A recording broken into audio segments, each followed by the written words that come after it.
কুষ্টিয়ার দৌলতপুর উপজেলায় এক দোকানের কান কামড়ে ছিঁড়ে ফেলেছেন এক ব্যক্তি। বাকিতে সিগারেট না দেওয়ায় সুমন হোসেন নামের এক তরুণ এই ঘটনা ঘটিয়েছেন বলে অভিযোগ।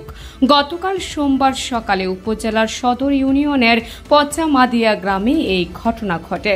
আজ মঙ্গলবার বিকেলে থানায় মামলা করা হলে বিষয়টি জানাজানি হয়। আহত দোকানি আমানুজ্জামানকে কুষ্টিয়া জেনারেল হাসপাতালে ভর্তি করা হয়েছে। তার বাড়ি পচামাদিয়া গ্রামে।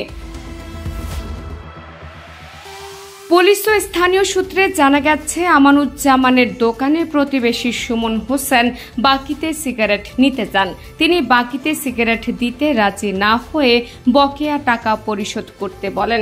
এ সময় তাদের মধ্যে বাকবিতণ্ডা হয়। এক পর্যায়ে সুমন প্রথমে হাঁসুয়া দিয়ে দোকানিকে আঘাতের চেষ্টা করে ব্যর্থ হন।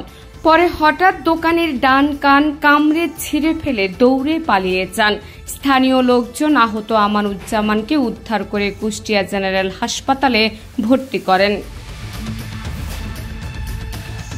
আমানুজ্জামানের বড় ভাই নাজমুল ইসলাম জানান, এই ঘটনায় আজ মঙ্গলবার দুপুরে তিনি দৌলতপুর থানায় মামলা করেছেন। দৌলতপুর থানার ভারপ্রাপ্ত কর্মকর্তা সোলাইমান শেখ প্রথম আলোকে বলেন, তারা আসামি ধরার চেষ্টা চালাচ্ছেন।